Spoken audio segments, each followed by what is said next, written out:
Jaime, que va saliendo igual que yo de la posada, la que fue. Jaime, buenos días, ¿cómo estás? Mucha colación, ponche, ¿qué más hiciste anoche en la posada? Espérame, es que el patrón ya me está pidiendo que lo suba.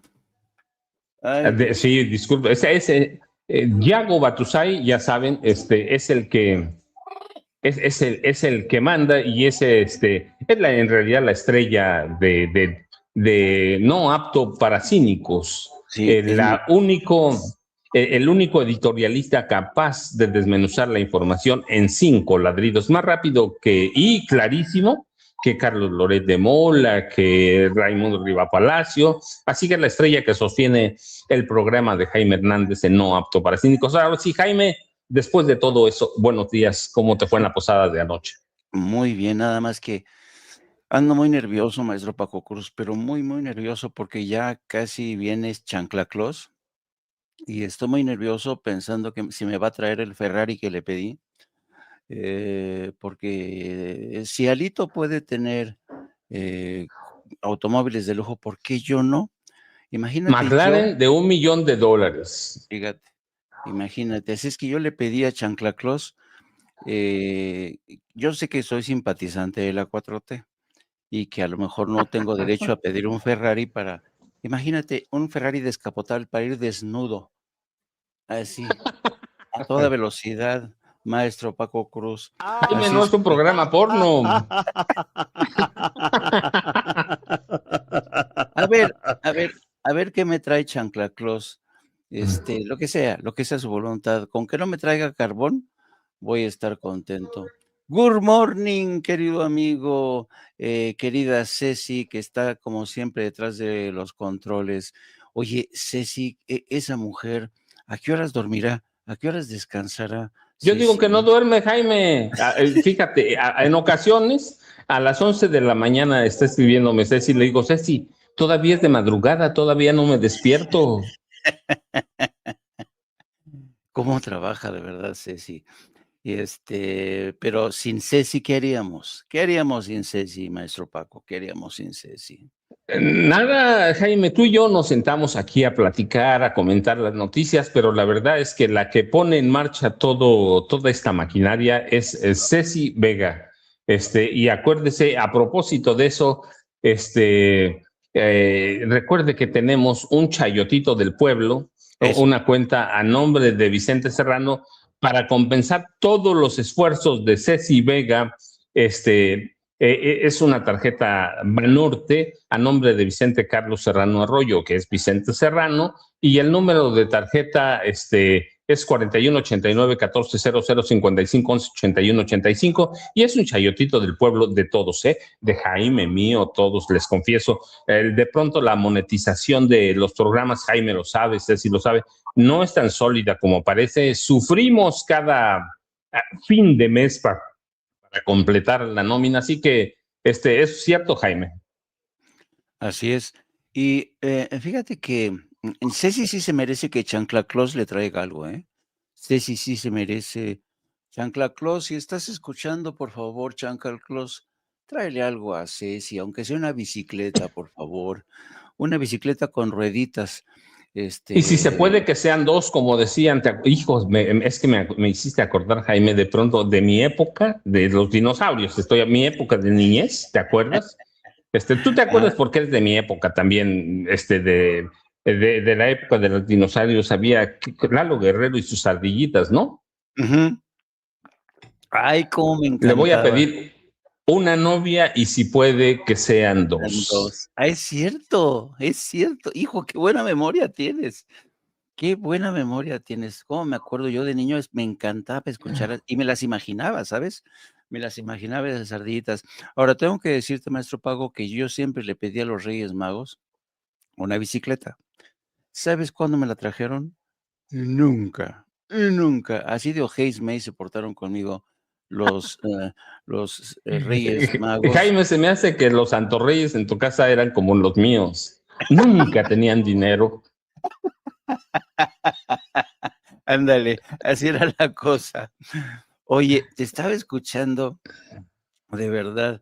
Unos tienen casi nada, unos tienen poquito, pero ay, Dios mío, ¿cómo es posible que esta mujer, la que acaban de capturar, la que era una de las operadoras, Vanessa Pedraza Madrid, Jaime. cómo es posible que haya lavado 5,000 millones de pesos? Santo cielo, y que antes no se dieron cuenta, ¿cómo es posible? Que la unidad de inteligencia financiera, ¿qué estaba haciendo? ¿Por qué hasta ahora? Y por cierto, ¿no, maestro Paco? Hoy vence el plazo para que Genaro García Luna presente su apelación, ¿no? Sí, hoy lo presenta Jaime, pero déjame decirte antes de pasar al proceso de apelación, ¿quién y por qué hasta ahora Vanessa Pedraza Madrid, que es un personaje que conozco bastante bien? ¿Por qué hasta ahora? Bueno, tú recuerdas cuando Felipe Calderón Hinojosa en realidad pierde las elecciones en 2012 con Enrique Peña, el PRI de Enrique Peña Nieto gana, entre comillas, pasa un fenómeno muy curioso, destruyen todos los documentos relacionados al caso Felipe Calderón Hinojosa, al caso Genaro García Luna y a Vanessa, entre ellos a Vanessa Pedraza Madrid.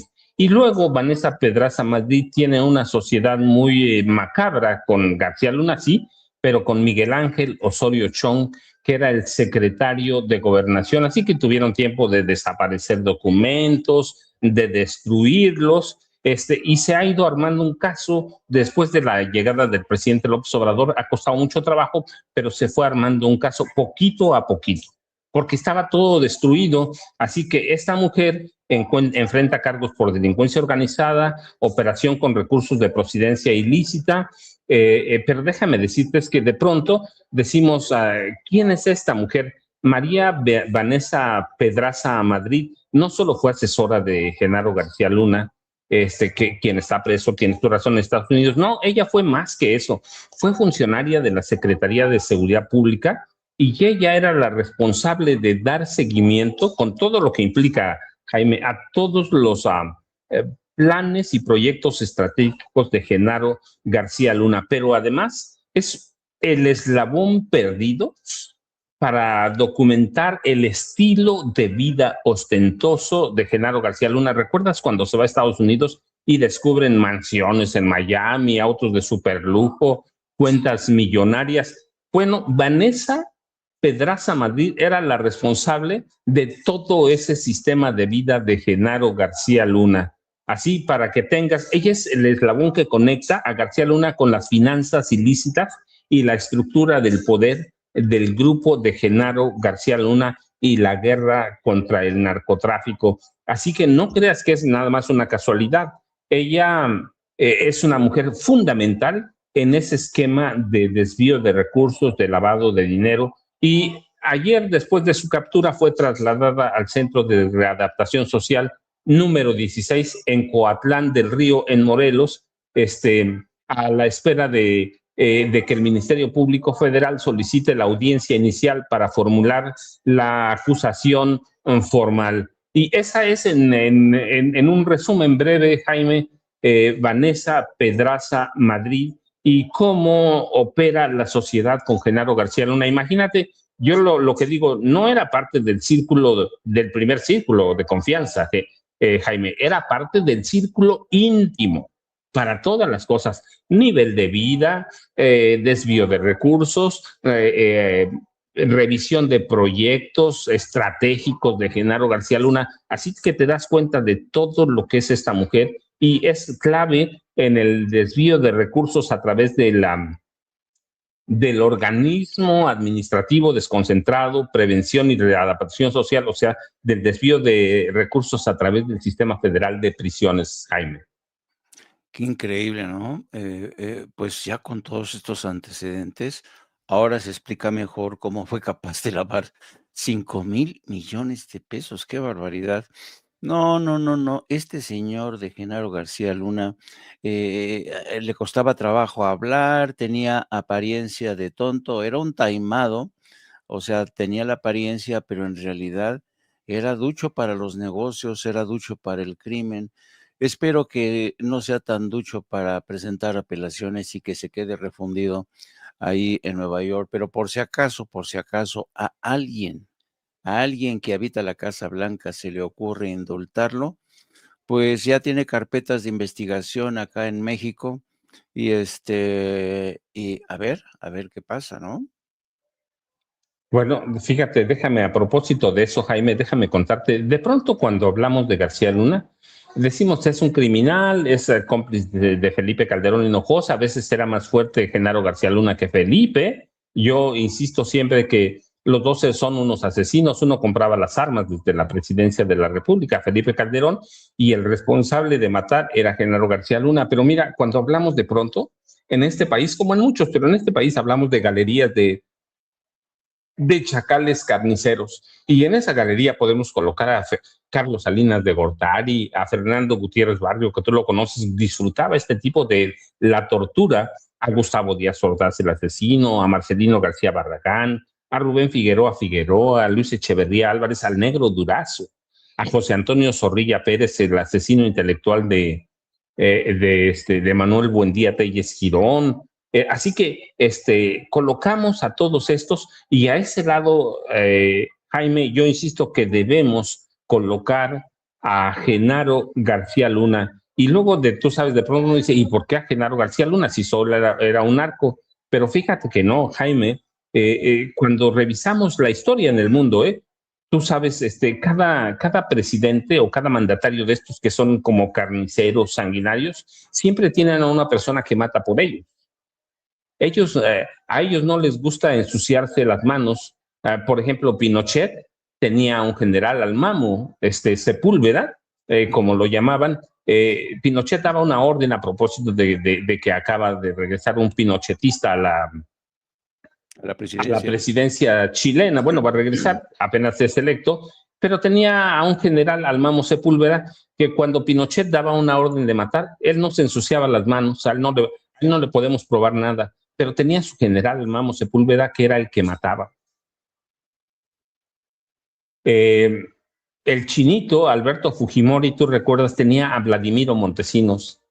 El chinito no mataba, bueno, era japonés, pero así le decíamos, ¿no? El chinito, él no mataba, pero tenía a Vladimiro Montesinos. Y Vladimiro Montesinos era el que mataba. Así, ese es el mismo caso de Genaro García Luna. Tú sabes, Felipe Calderón no mataba, él compraba las armas, le daba todo, y él y el responsable de matar, de desaparecer, de torturar, se llama Genaro García Luna. Así que tú sabes, casi en el mundo, bueno, tú sabes, los zares del zar de Rusia, ¿a quién tenía? A Rasputín. Él no mataba, la zarina tampoco, pero ¿quién mataba? Rasputín. Bueno, pues Genaro García Luna, Jaime, jugaba ese papel y por eso es importante todo lo que rodea a Genaro García Luna, que hoy va a presentar la apelación, pero que tiene un doble propósito, Jaime. Presenta la apelación cuando él sabe que Donald Trump está en el humor de perdonar y de negociar con los capos. Tú recuerdas hace unas semanas, Donald Trump indultó y ordenó liberar a Juan Orlando Hernández, un capo hondureño, que nada más envió a Estados Unidos 400 toneladas de cocaína, Jaime. Así que en ese marco hay que estudiar a Genaro García Luna, la mano verdugo o la mano asesina de Felipe Calderón Hinojosa, Jaime. Cada vez que hablamos del caso de Genaro García Luna, a mí una de las cosas que más me sorprende, me sigue sorprendiendo de la realidad política y mediática mexicana, porque fíjate, el fenómeno de Felipe Calderón y Genaro García Luna, lo mismo que después Enrique Peña Nieto, estos fenómenos que los encumbraron, que hicieron posible que delinquieran como delincuentes de 7 suelas, fue la complicidad de medios de comunicación, de comentócratas que los ensalzaron, los encumbraron, los trataban, les daban tratamiento de genios, de hombres decentes, de héroes de la patria. Y hasta ahora yo no he visto a ningún solo periodista o comentócrata decir mea culpa, yo participé de esto. Y lo que es más, personajes hoy como Ciro Gómez Leiva, como Raimundo Riva Palacio y tanto, uno tras otro, José Cárdenas, todas estas gentes nunca van a decir mea culpa. No, no, no, no, no. Lo que es más, siguen instalados, ¿sabes? Porque ellos se creen con derecho de seguir juzgando al poder y aleccionando a la sociedad mexicana, porque ellos lo saben todo, ellos son seres, pues, que no cometen errores, pero cuánta responsabilidad tuvieron estos comentócratas en el encumbramiento de personajes tan mediocres, tan criminales como Genaro García Luna, como Felipe Calderón, o de inútiles como y mediocres como Enrique Peña Nieto. Enrique Peña Nieto no le puedes atribuir la matanza que cometió Felipe Calderón. Sí lo puedes culpar de la matanza de los 43 de Ayotzinapa, lo mismo que a Cedillo con lo de Aguas Blancas, pero el legado de estos personajes sigue reposando sobre los hombros de estos periodistas que formaban parte del denominado Círculo Rojo. Yo no he escuchado ni uno solo que te diga: "Mea culpa". Sí, nosotros, pecamos, omitimos muchas cosas, nos callamos muchas cosas por conveniencia, porque nos enriquecimos, porque nos convenía, ¿no? Porque dejamos tirar la toalla, porque dejamos de informar con veracidad, engañamos a millones, ¿no? Y por eso, siguen odiando y han odiado tanto a Andrés Manuel López Obrador, porque Andrés Manuel López Obrador los desenmascaró, los desnudó. Este personaje al que le dicen Chairo, Chinto, mira, esta foto es prodigiosa. Cada vez que yo veo esta foto, me acuerdo de la guerra del fin del mundo, de cómo un personaje tan visionario, tan carismático, pero aquí, en este caso tan honesto, fue capaz de impulsar un movimiento que ha beneficiado a tanta gente, a tanta gente. Y por eso lo odiaron, por eso lo siguen odiando, porque este personaje los desnudó, los desenmascaró. Así es que yo voy a vivir como mexicano, eternamente agradecido a Andrés Manuel López Obrador. Yo sé que Andrés Manuel es un ser humano con sus muchas virtudes y sus muchos defectos, pero no puedo negar el legado, la trascendencia de su obra, en la Cuarta Transformación y, sobre todo, el haber formado a la siguiente generación, que hoy representa Claudia Sheinbaum. Yo voy a estar eternamente agradecido con este hombre que rescató la soberanía de nuestro país, las reservas petroleras, la energía eléctrica, el derecho de los más pobres, de los marginados, les dio voz, y los hizo sentir por primera vez que contaban. Yo creo que, pero evidentemente quienes lo odian van a negar todas sus virtudes, van a decir que es un asqueroso comunista, van a decir que era un tipo mediocre, van a decir que era un populista, pero yo creo que la historia ya se ha encargado de poner a cada quien en su lugar y qué bueno que yo me siento muy afortunado y supongo que tú también de estar viviendo los tiempos que corren hoy en México, donde uno ve que la gente está contenta, que está alegre. Hay gente que como siempre va a estar despistada, desinformada y le vale gorro lo que pase, ¿no? Hay gente acomodaticia, siempre, siempre, siempre. Pero yo creo que hay que reconocer, yo creo que es de buen nacidos reconocer la obra de Andrés Manuel López Obrador. Y yo creo que yo por eso le deseo que en estas Navidades Chanclaclós le traiga, qué sé yo, un cuaco, un caballo así, que le permita pasearse por su pequeña finca de ahí, que le traiga un cuaco, un chivito, un guajolotito. Ah, no, A él le gustan pavos reales, que le traiga otro pavo real al presidente Andrés Manuel López Obrador, querido Paco.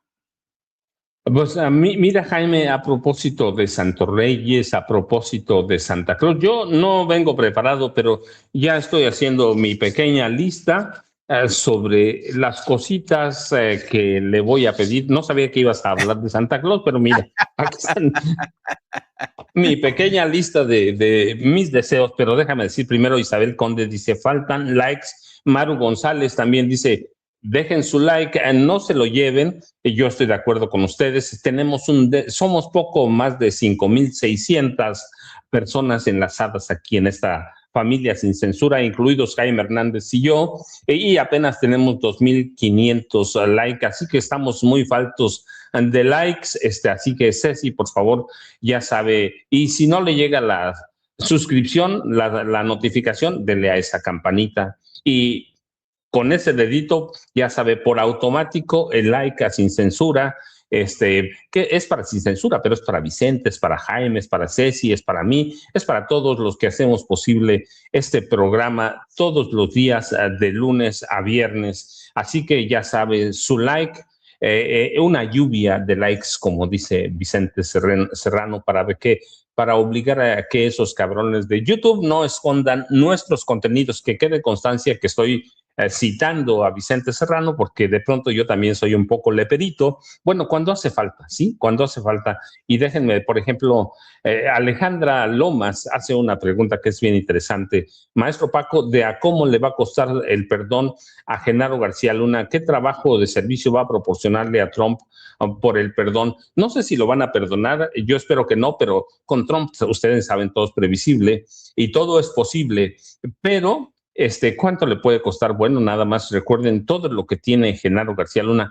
El dinero seguro ya se lo quitaron, el dinero segurísimo que ya, porque ¿cuántas veces hemos platicado sobre cómo Estados Unidos es prácticamente dueño de todo el sistema financiero internacional? No de todo, pero de una gran parte. Así que yo estoy convencido que ya le quitaron el dinero, pero Genaro García Luna tiene muchas cosas que le interesan a Donald Trump.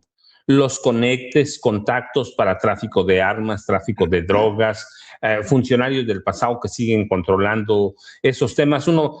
A los funcionarios o exfuncionarios del PAN, del PRI, se les hace muy fácil decir narcopresidente, narcopresidenta, culpando a López Obrador, culpando a Claudia Sheinbaum Pardo, pero recuerden que desde 1932, podemos ir más atrás, hasta 1911, pero desde 1932 y hasta 2018, el narcotráfico en este país y luego el crimen organizado se controlaba desde Los Pinos, Desde Los Pinos. Yo recuerdo hace años, cuando empecé a publicar libros en 2008, me hacían una pregunta que era recurrente: ¿cuándo vamos a tener al primer narcopresidente? Y se sorprendían cuando yo les decía, pero ya hemos tenido muchos, y yo les platicaba la historia de cómo Abelardo L. Rodríguez, que antes yo lo conocí primero cuando lo empecé a estudiar como Abelardo Luján Rodríguez, desde 1911 era narcotraficante y en la historia es considerado el primer gran capo de México. Yo recuerdo, publiqué en 2008 un libro que se llama Cártel de Juárez,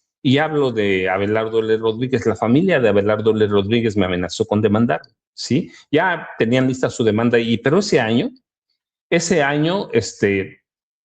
History Channel, sí, History Channel publicó un documental en 4 partes que se llama Embajadores de la Mafia, y me invitaron a presentarlo. En la Ciudad de México me invitó History Channel a presentarlo, y el primer capítulo era el de Abelardo Luján Rodríguez como el primer gran mafioso, y valga la rebusnancia, dicen en mi pueblo, de la mafia mexicana. Y ya nunca me dijeron nada. Mi libro había salido muchos meses antes de History Channel, y History Channel presentó ese programa. Así que desde 1932 y hasta 2018, hay pruebas muy sólidas. Abelardo Luján Rodríguez, Miguel Alemán Valdés, que controlaban el narcotráfico desde la presidencia. Los Pinos, recuerden, empieza bien hasta que llega Miguel Alemán Valdés, con Manuel Ávila Camacho, también con el presidente Lázaro Cárdenas del Río, pero bien con Miguel Alemán Valdés. Miguel Alemán Valdés controlaba el narcotráfico y con la ayuda del presidente del Senado, que era un coronel que se llamaba Carlos I. Serrano. Luego, uh, la familia del presidente Luis Echeverría Álvarez, la familia de su esposa, María Esther Zuno Álvarez, controlaba el narcotráfico. Su secretario de Gobernación, Mario Moya Palencia, controlaba el narcotráfico. El presidente López Portillo, a través que ustedes lo recuerdan, Arturo el Negro Durazo Moreno. Yo recuerdo mucho la CIA y la DEA le advirtieron a López Portillo que el Negro Durazo era narcotraficante y era un criminal de altos vuelos, y la respuesta de López Portillo a la CIA fue muy contundente. Pues sí, pero él va a matar a todos los comunistas que hay en este país. Nunca más la CIA volvió a decir nada. Miguel de la Madrid, ya saben, con él se llegó a un acuerdo para crear el cártel de Sinaloa. Y eso lo ratifica después Carlos Salinas de Gortari. Y así que, como ven, cuando me hacían esa pregunta, yo les decía, pero hemos tenido cuántos narcopresidentes operando en Los Pinos. Les platicaba la historia de Cedillo, de Salinas, y luego de Calderón y de Peña Nieto. Yo les decía, en 2008 a fines, y 2009 publiqué un libro que se llama Negocios de Familia, de la biografía no escrita, no autorizada de Enrique Peña Nieto y el grupo Atlacomulco. Y en ese libro Jaime les platicaba que Peña era un capo que controlaba todo el narcotráfico en el Estado de México. Doy nombres en el libro de sus familiares que controlaban para Peña el narcotráfico, y yo les decía, allí tienen a todo el narcotráfico, cuando nadie lo decía, Jaime. Así que, bueno, ese es uno, Jaime. Y ahorita, ¿qué te parece? Te pregunto, ¿por qué esa vieja prensa? ¿Por qué esa vieja prensa no dice nada sobre sobre el narcotráfico, sobre Genaro García Luna? Que ese es un caso bien interesante, Jaime. ¿Qué te parece esa historia oscura de nuestro pasado, que la tengo documentada desde 1911, Jaime? Sí, yo creo que en México, de ahí hablaba que somos muy afortunados en vivir los tiempos que corren, querido maestro Paco Cruz, porque antes, a pesar del talante nacionalista, del que todos los expresidentes presumían, me refiero a Gustavo Díaz Ordaz, me refiero a José López Portillo, Adolfo López Mateos, la lista es larga. Bueno, a pesar del talante nacionalista del que presumían, muchos de estos expresidentes estuvieron en la nómina y al servicio de la CIA. Quizá el presidente que más proximidad tuvo con el que era jefe de la CIA en México, el señor Winston, creo que era James o John Winston, así se llamaba, un hombre muy poderoso, era compadre de Gustavo Díaz Ordaz, se llevaban muy bien, y la CIA tenía como objetivo principal evitar en aquel entonces que el comunismo avanzara por todo el hemisferio, y convirtieron a los expresidentes, a todos ellos, en aliados de esta lucha contra el comunismo. En aquel entonces la CIA tenía la base de operaciones más grandes en todo el mundo, en México.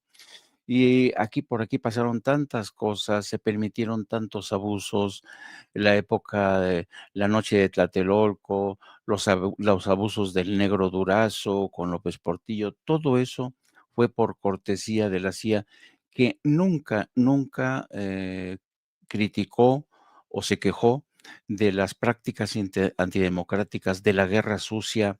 La CIA consintió a todo ello porque decían que México les guardaba el patio trasero. Convirtieron a los presidentes en mayordomos de ese patio trasero. Echeverría solía decir, yo recuerdo que un día desayuné con Echeverría en su casa, le gustaban Winston Scott se llamaba Jaime. Wilson Scott, exacto. Entonces, Winston. Winston Scott, Ajá. el expresidente Echeverría solía decir, le gustaban mucho los huevos tibios, 3 minutos y medio, no más, no menos.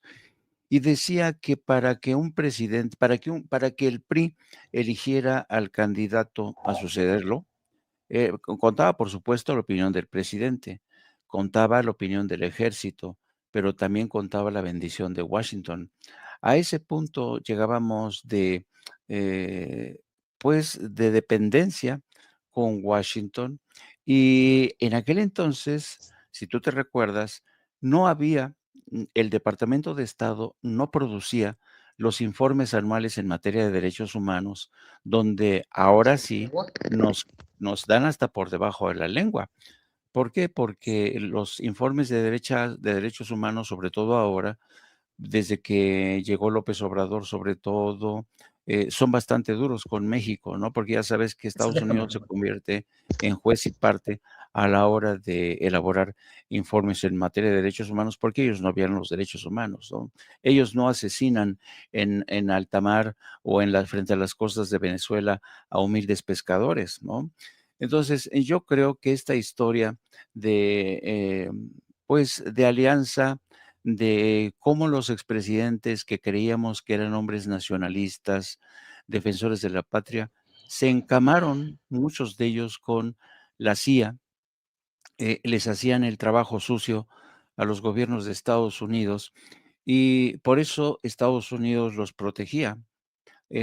Así es que de ahí venimos, querido amigo, ya no la sabemos, ya sabemos cómo trabaja la CIA, sabemos cómo opera, sabemos de lo que son capaces. Y ahora mismo, por cierto, estaba escuchando a quien fue ayer mismo, a quien fue uno de los hombres de mayor confianza de Colin Powell, cuando Colin Powell estaba primero en el Pentágono y luego lo hicieron secretario de Estado. Y estaba desgranando una información muy interesante a propósito de lo que ocurrió ayer, porque ayer estábamos a la expectativa del mensaje del presidente Donald Trump, porque pensábamos, todo parecía indicar que iba a declarar la guerra abierta, porque ya de hecho hay una guerra encubierta contra Venezuela y Nicolás Maduro. Entonces, estábamos a la expectativa, mucha gente, millones, estábamos así mordiéndonos las uñas, esperando que Donald Trump no declarara la guerra. Pero lo que dijo ayer, lo que comentaba este personaje, ahorita no tengo su nombre a la mano, pero es muy interesante, comentaba que en estos momentos Donald Trump no está escuchando a los miembros de su comunidad de inteligencia.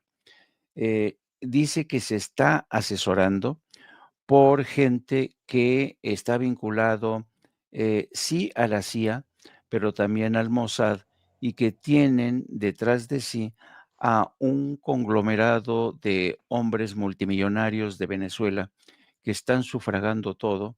Y no me extraña, yo los conozco a todos ellos, sé cómo trabajan, sé cómo se mueven, sé de sus íntimas relaciones con la CIA. Y ellos estuvieron detrás, digamos, han estado detrás de esta campaña contra Venezuela. Y yo creo que, no sé tú qué opines, yo creo que ayer muchos esperábamos, el propio Tucker Carlson, que es un hombre muy informado, vaticinaba el estallido de la guerra abierta con Venezuela. Y ayer en este mensaje, Donald Trump, que se esperaba que iba a anunciar o declarar la guerra contra una nueva guerra en el extranjero, no tuvo más remedio que enfrentar la guerra que enfrenta en casa. Me refiero a la inflación, a los altos precios que ya tienen las rentas, el costo de la vida, el precio del galón de gasolina. Se defendió como gato panza arriba a Donald Trump diciendo que no es cierto, que lo que dicen los adversarios demócratas no es cierto, que el país va a todo trapo, que la economía está bollante, que el precio de la gasolina no ha pasado los $2 el galón, y en un rápido chequeo de la información de todos los medios, todo el mundo llegó a la conclusión de que Donald Trump es, ya lo sabíamos, un completo mentiroso, es un embustero que les está mintiendo en la cara a sus propios ciudadanos. Y yo creo que quienes lo aconsejaron en el último minuto le han de haber dicho: señor presidente, es muy mala idea declararle en estos momentos la guerra a Venezuela. La opinión pública no tiene el estómago para aceptar otra guerra, porque ¿a quién va a pagar esa guerra? pues los ciudadanos van a pagar esa guerra. Le acaban de aprobar $900,000 millones al Pentágono, uno de los presupuestos más gordos que haya en la historia de ese país. Yo no entiendo, fíjate que si comparas en términos de productividad y eficacia, Estados Unidos devora más de $900,000 millones al año, porque estos $900,000 millones no incluyen las operaciones secretas de la CIA, ni del Pentágono, ni de sus agencias de inteligencia. Esos cuentan con presupuesto propio y secreto.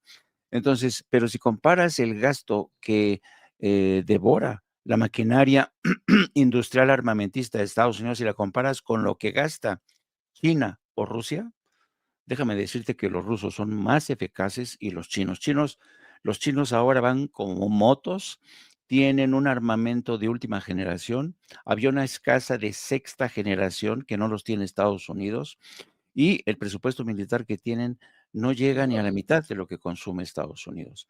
Yo creo que el haber decidido a última hora no declarar la guerra con Venezuela ha tenido, sí, por un lado, el efecto esperado en casa. La gente ha dicho, "Uf, qué bueno que este idiota no le declaró la guerra a Venezuela porque estamos con serios problemas en casa". Pero por otro lado, la credibilidad de Estados Unidos como potencia que tenía la pata sobre el cogote de Nicolás Maduro se ha venido por tierra, porque todo el mundo esperaba que ahora sí se le iba a lanzar Donald Trump encima a Nicolás Maduro. El hecho de que haya reculado Donald Trump ayer de esta decisión significa que a la próxima que anuncie ahí va el lobo, ya nadie le va a creer. Parece mentira, estamos asistiendo a la pérdida de credibilidad de esa potencia, de ese hegemón llamado Estados Unidos. Yo creo que en último momento mucha gente le ha de haber dicho, señor presidente, no cometa esta idiotez. Y al final del día creo que hizo caso a la gente que le ha dicho que habría sido una terrible equivocación declarar una guerra contra Venezuela, porque Venezuela no es Panamá. ¿Te acuerdas cuando invadió Panamá para secuestrar a Noriega? Cara de piña, ¿cómo se llamaba Noriega? Tú que Manuel tienes, Antonio Noriega. Manuel Antonio Manuel Noriega. Antonio. Ajá. Venezuela no es Colombia. Los colombianos, yo me acuerdo de haber tenido una conversación con uno de los asesores principales del presidente de Colombia y me decía, el presidente no quiere una guerra con Venezuela. Me refiero en la época que Colombia se ponía firmes con las órdenes de Washington, ahora no, con Gustavo Petro. Pero en aquel momento, déjame acordar quién estaba como presidente, al que le dieron el Premio Nobel de la Paz. Mm, ahorita me acuerdo. Ahorita me acuerdo. Bueno, lo entrevisté, ahí en el Palacio de Mourinho, y, me acuerdo que al platicar con unos asesores, le dije: "Oye, ¿ustedes se la pasan, provocando a Venezuela?". Dice: "Sí, Juan pero Manuel no". Santos, Jaime. Juan Manuel Santos, exactamente. Fíjate, lo entrevisté, qué mala memoria tengo una memoria, Dios mío.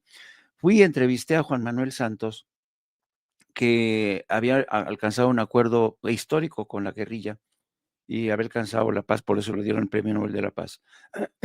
Y hablando con uno de sus asesores me decían, no, Juan Manuel Santos no quiere una guerra con Venezuela, no nos conviene.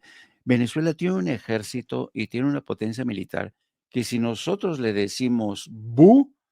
Al primera provocación nos bombardean, nos dejan incomunicados. El poder que tiene Venezuela militar no se compara al de nosotros. Y entonces, pues claro, mucha gente inteligente le ha de haber dicho a Donald Trump, señor, no se meta con Venezuela. Venezuela no es Gaza, Venezuela no es Ucrania.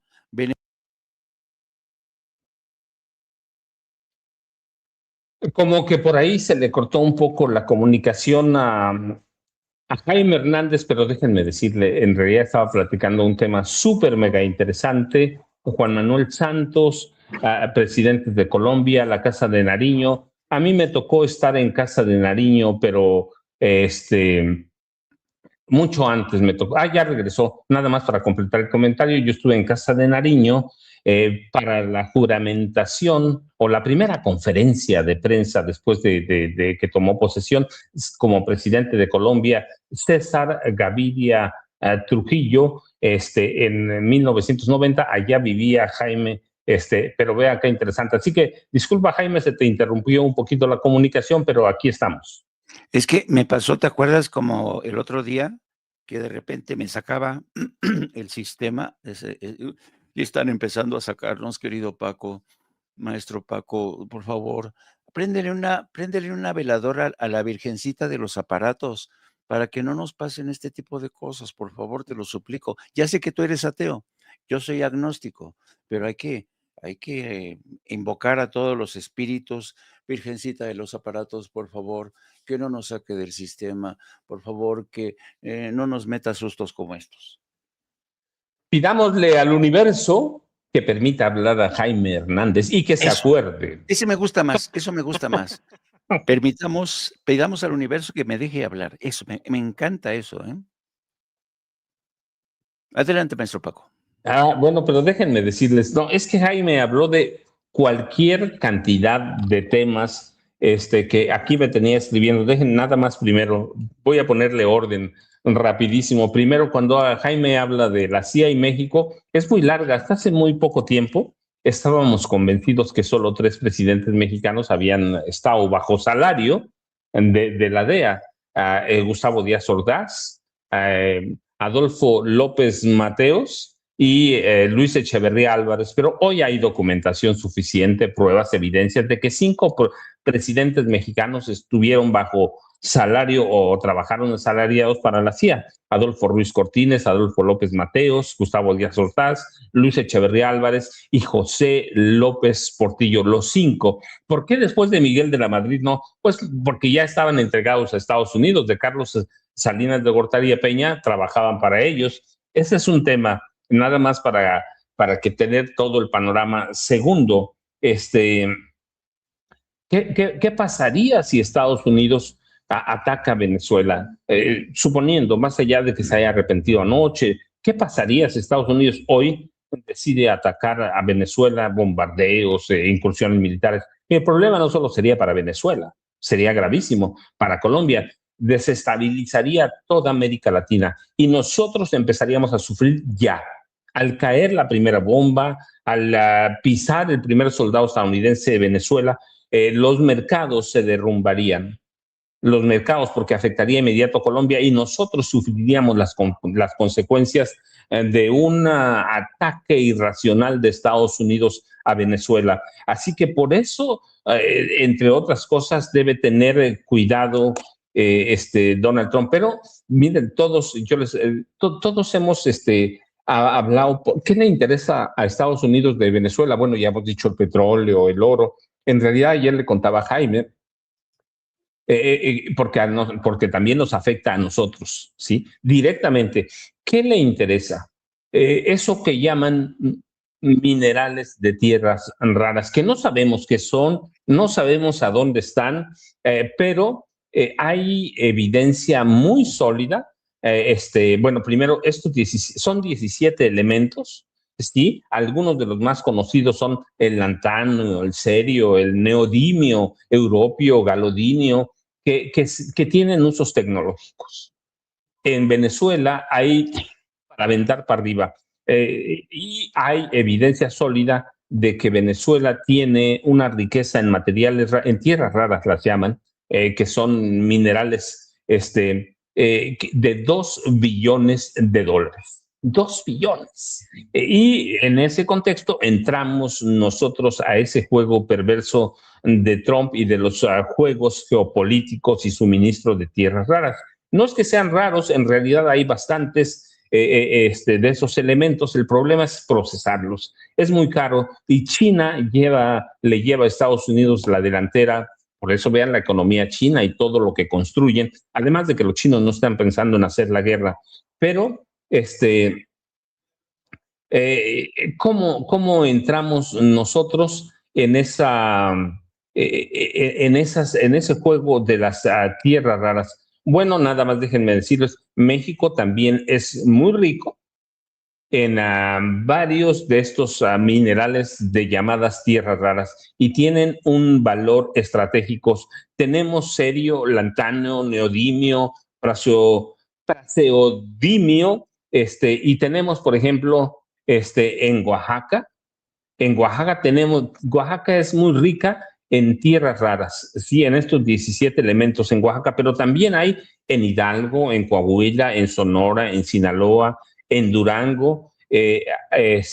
Así que somos un país que también como Venezuela es atractivo no por el petróleo, Venezuela sí por el petróleo, nosotros ya no tenemos, recuerden, Venezuela es el país más rico en petróleo, 303,000 millones de reservas de barriles, no solo probados, sino certificados de petróleo. Y también tenemos tierras raras en Zacatecas, así que somos, la minería en este país es muy rica, y tenemos, así que hay que tener mucho cuidado y Trump la está pensando, entre otras, por eso. Y segundo, porque pues, él sabe que crearía otro Vietnam, que no sería muy fácil. Ayer, fíjense, ayer el presidente Nicolás Maduro dijo algo que es bien interesante, que no prestamos atención, pero que sí es fundamental.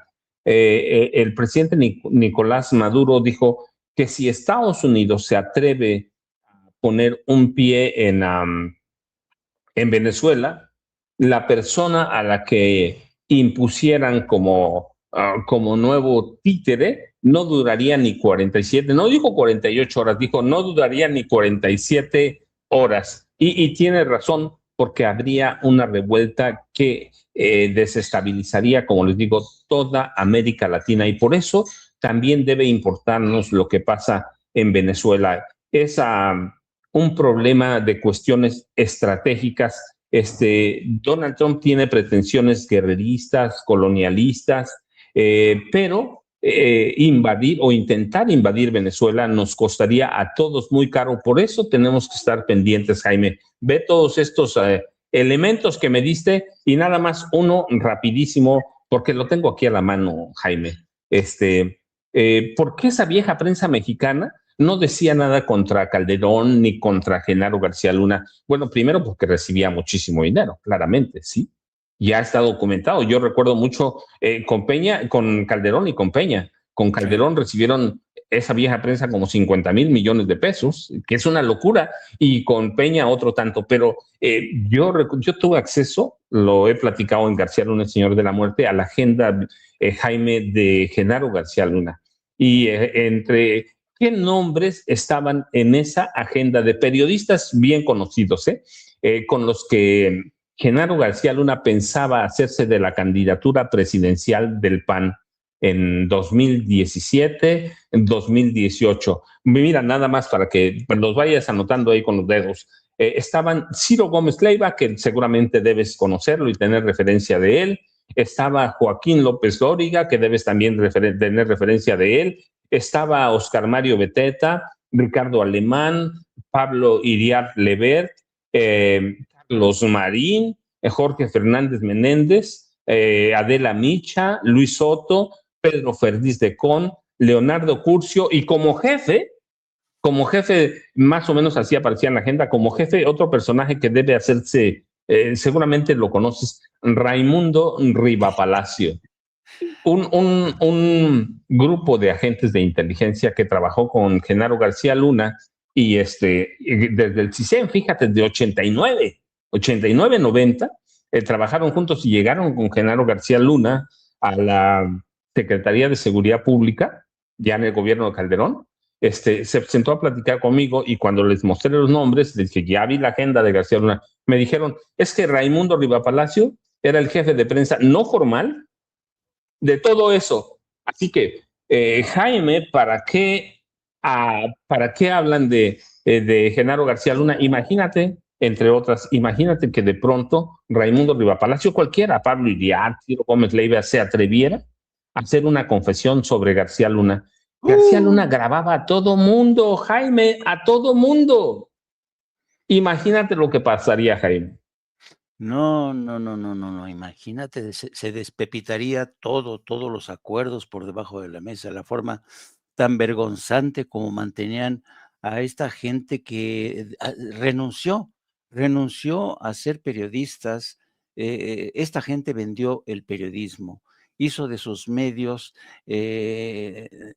mucha gente se molesta, entre ellos el dueño del Universal, cuando uno les dice que se dedicaron a vender sus silencios. Y era cierto, es cierto, ¿no?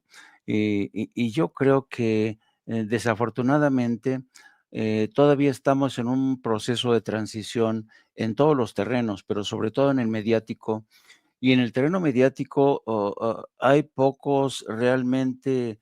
Yo a veces creo que soy como tú y yo somos como el último mohicano que estamos dando la batalla contra viento y marea, con pocos recursos, frustrados de cómo se desperdician los medios del Estado, donde no alcanzan a atinarle a la estrategia mediática para contrarrestar esta continua embestida de los medios de comunicación corporativos. De ahí la importancia de mantener estas trincheras. Yo cada vez que inicio el programa de No apto para cínicos y de 7 a 9 con Norman Pearl, hablamos de la necesidad de seguir apuntalando estos proyectos informativos realmente porque nosotros no tenemos los bolsillos ni cuentas bancarias tan generosas para seguir financiando todas las mentiras, las patrañas, las fake news de la derecha. Y nos estamos defendiendo y lo hacemos por convicción, porque yo no pienso permitir que la obra de un hombre como López Obrador, la obra de generosidad hacia nuestros compatriotas se pierda, se diluya, ¿no? Yo creo que yo me siento muy contento. Yo no soy un hombre rico. No, desde que me dijeron: "¿Te vas a dedicar al periodismo?". Sí. Bueno, resígnate a que vas a ser un hombre que va a vivir como decían, en la modesta medianía. Sí, yo lo tengo asumido, pero duermo muy tranquilo, soy muy feliz con Jaime, este. yo tenía el deseo de que me invitaras a tu mansión allá en Francia. Yo dije, Jaime es el único amigo multimillonario que puedo tener y me estás diciendo que nada de nada. Nada, Pero déjame decirte, Jaime, todavía tenemos un tema pendiente que habíamos marcado con Cesqui en la agenda. Antes de que me dé coraje de que me voy a tener que pasar la Navidad en mi casa y yo pensando los tamales franceses en la hacienda de Jaime Hernández y el sol, el yate de Jaime no, que como haría competencia. no soy Pedro Aces ni López Dóriga.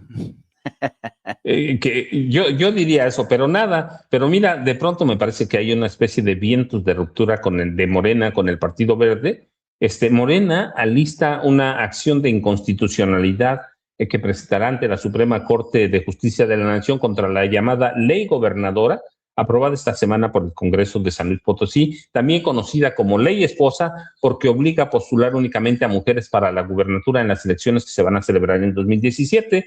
Y tengo la impresión de que tiene intenciones muy oscuras esta ley, porque el gobernador de San Luis Potosí, José Ricardo Gallardo Cardona, tiene la ligera idea de imponer a su esposa, la senadora Ruth González Silva, como su sucesora, en otras palabras, crear su propia dinastía familiar.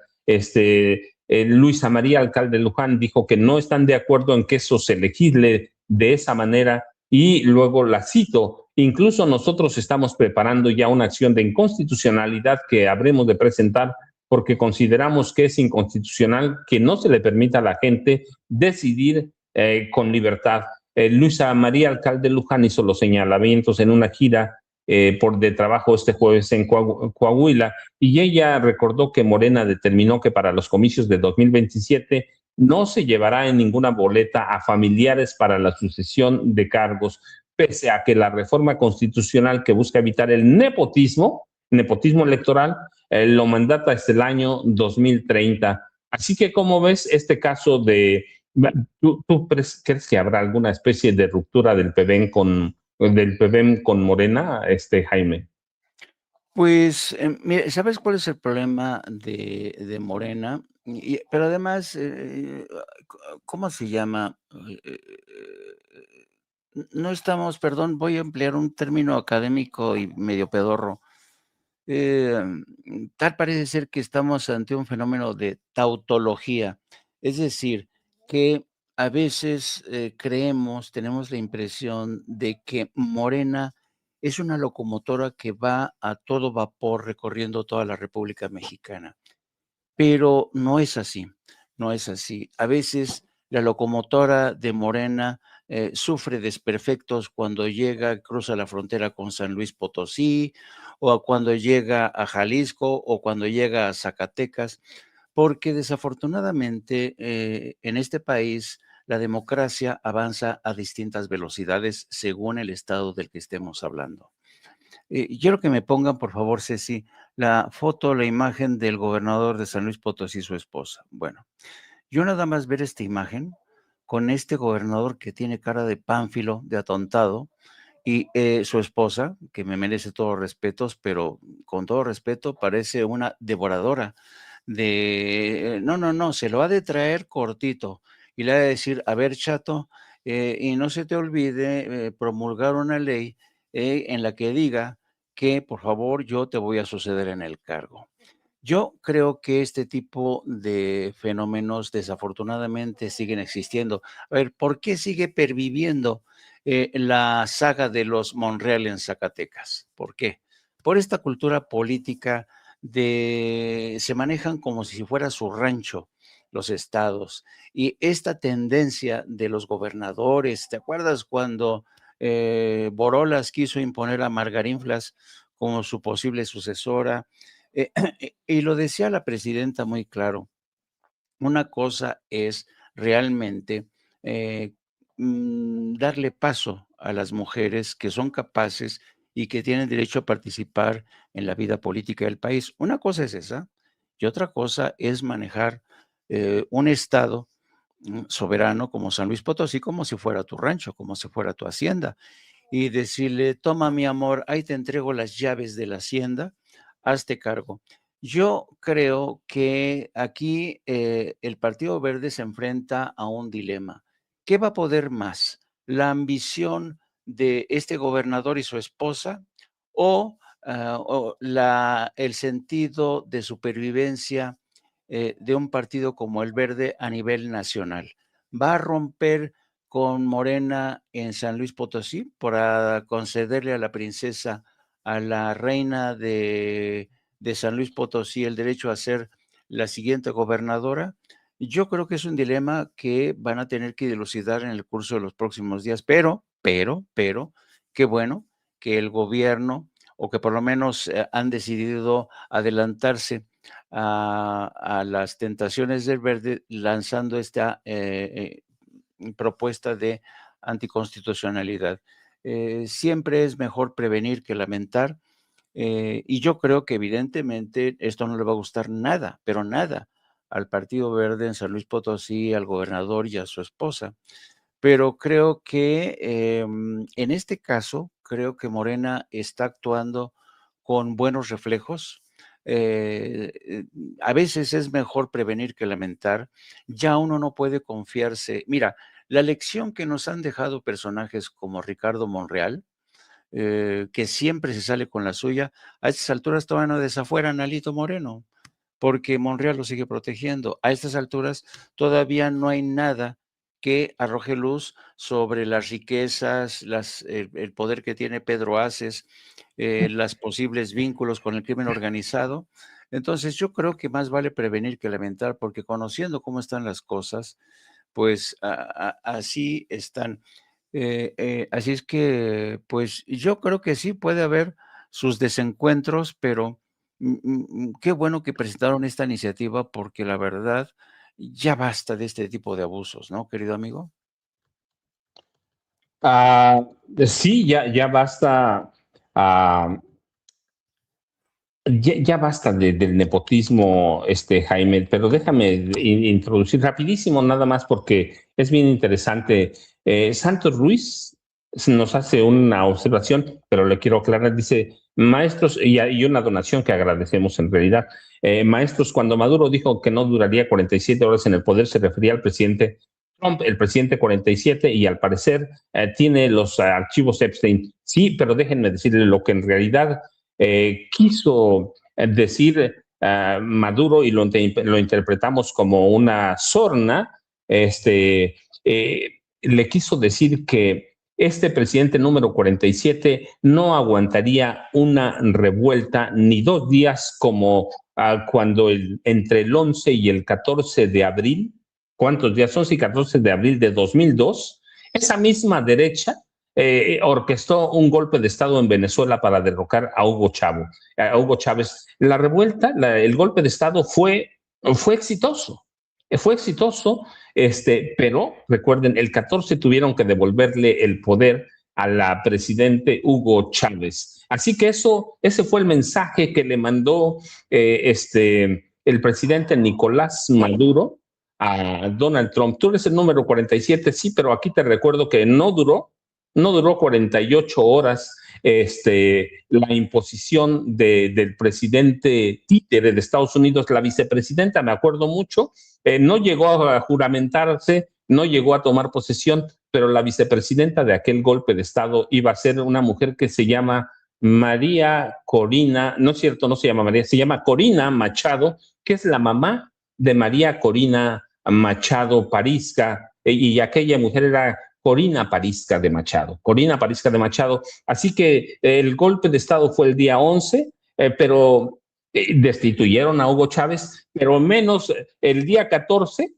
El día 13 ya estaban echando agua a los magnates de Venezuela porque hubo una revuelta popular. O sea, no duró 48 horas. La revuelta popular fue inmediato, de tal forma que el día 14 el golpe había fracasado y el presidente Hugo Chávez tuvo que ser reinstalado como presidente de Venezuela. Ese es el mensaje. Ese es el mensaje, pero déjeme nada más, era para darle las gracias a Santos, a San Ruiz, que es 5280 la donación, le agradecemos infinitamente, nos hace siempre mucha falta, pero siempre es interesante porque esto muestra cómo el chat está pendiente de todos los problemas, no México, en el mundo, y en este caso Venezuela, que nos interesa a todos, y que vean que también entendemos, pero de pronto acortamos algunas cosas porque el programa ya nos comió la hora, Jaime, son 7:31. Sí, rápido. Un último apunte. María Corina Machado, hay que decirlo, está al servicio de la CIA y del Mossad. Esto ya está contrastado. Donald Trump se sigue equivocando terriblemente con Venezuela, precisamente por el pasaje que acabas de citar. Se les olvida a Estados Unidos que Venezuela ya tuvo una intentona golpista que fracasó con Hugo Chávez, que era un hombre genial, un hombre que conocía la historia. Y yo creo que siguen sin aprender la historia. Estados Unidos debería estudiar mejor Venezuela. Ayer nos quedábamos sorprendidos cuando Donald Trump decía que van a recuperar el petróleo y las tierras que Venezuela les robó. Bueno, este discurso que parece tan absurdo ha calado muy hondo en el sentimiento nacionalista de Estados Unidos. Bueno, pero ¿qué es lo que pasa? No han tenido en cuenta que Venezuela, meterse con el petróleo, es meterse con el alma nacional de ese país. Se siguen equivocando. Así es que ya son las 7:32, no sé que la presidenta llegue. Los espero a las 14 horas en No Apto para Cínicos y luego de 7 a 9 con nuestro querido Norman Pearl y este señor, maestro Paco Cruz, a quien quiero y admiro profundamente. Es uno de los mejores periodistas que tenemos. Para mí, es un honor siempre estar con Paco Cruz. Yo lo quiero muchísimo, muchísimo. Es como mi hermano.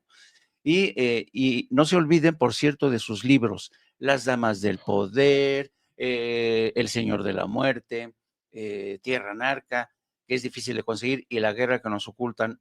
No se los pierdan, son libros, es una memoria de este hombre que, a pesar de estar en solitario, supo seguir dando la batalla cuando era muy complicado en México denunciar este tipo de cosas. Nos vemos, querido maestro Paco Cruz, te abrazo, te quiero y deseo que Chanclaclós te traiga todos tus deseos. Jaime, muchas gracias. Antes de que se vayan, nada más déjenme recordarles aquel golpe de Estado. El líder en Venezuela, el 11 de abril de 2002, el líder empresarial Pedro Carmona Estanga se autoproclamó presidente interino de Venezuela y emitió el decreto Carmona que disolvía la Asamblea Nacional, el Tribunal Supremo de Justicia y revertía todas las reformas impulsadas por Hugo Chávez, incluyendo cambios a la ley de hidrocarburos y la ley de tierras. ¿Qué es lo que reclama Donald Trump? Aunque él va a la nacionalización en 1976, creo que fue, pero allí vienen los odios, y por eso me encantan estos programas. Allí vienen los odios de María Corina Machado Parizca. Su mamá quería autoproclamarse vicepresidenta y ella iba a manejar el país. Pero la revuelta chavista que encabezaron personajes como Raúl Isaías Baduel, la verdad es que Hugo Chávez tuvieron que regresar el poder a Hugo Chávez. Y María Corina Parizca Machado, María Corina Parizca, Machado, ella ya trabajaba, no jugó un papel relevante, pero trabajaba para la CIA y para el Mossad, era informante de la CIA. Y odia a los venezolanos porque no permitieron que su mamá tomara posesión como vicepresidenta de la República en ese gobierno interino. El presidente Pedro Carmona, la verdad, a nadie le importaba. La importante era Corina Parizca, porque es descendiente o ascendiente de una familia de 1800 y por fin iban a llegar al trono en el poder. Y los chavistas le impidieron. Por eso odia tanto a los venezolanos. Jaime, era nada más un apunte para que recordara todo esto que de pronto es historia que parece olvidada, Jaime, pero recuerden, de 2 a 3:30, 3:40, no apto para cínicos, con Jaime Hernández y su articulista de lujo, Yago Batusay, que en 5 ladridos puede darnos el mejor análisis, mejor que Carlos Loret de Mola, que Raimundo Riva Palacio, sin tanto rollo como ellos. Pero Jaime, muchas gracias como siempre por este día. Ya me diste mi regalo por adelantado. El aprecio, tú sabes que es igual. Y bueno, Jaime se va. Tómate un cafecito, Jaime. Descansa un rato de la posada en la que estuviste anoche. Y yo me quedo unos minutos más. Y al rato voy a hacer lo mismo. Un cafecito para cruzar la cruda de la desvelada, Jaime. Así que Jaime, muchas gracias, un abrazote. Bonito. Jaime se va, pero yo me quedo con ustedes. Que disfrute Jaime su cafecito, que disfrute Jaime su café mientras llega la presidenta Claudia Sheinbaum Pardo. Pero vean cuántos temas tratamos. De pronto ustedes saben, a mí me encantaba el presidente López Obrador porque claro, no vamos a ser iguales, sus conocimientos son superiores a los míos, pero me encantaba porque de pronto divagaba como me gusta hacerlo a mí. Iba de un tema a otro, Yo verdaderamente agradezco a las 11,000 personas que nos acompañan con los conocimientos de Jaime. No pudo venir Norman porque tenía ya un par de compromisos, pero Vicente, ya saben, al rato, pero a esas 11,000 personas yo les agradezco y recuerden su lluvia de likes o me gusta, compartir, suscribirse aquí a Sin Censura, la campanita, y apenas tenemos la mitad de likes. Por favor, como dice Vicente, una lluvia de likes. Es un regalito de Navidad para toda esta familia Sin Censura. Ceci, Madame Kika, Jaime, Norman, Vicente, yo mismo. Así que un regalito de Navidad. Y recuerden esos like o me gusta, los super chats que también tenemos ahí en la flechita antes que nos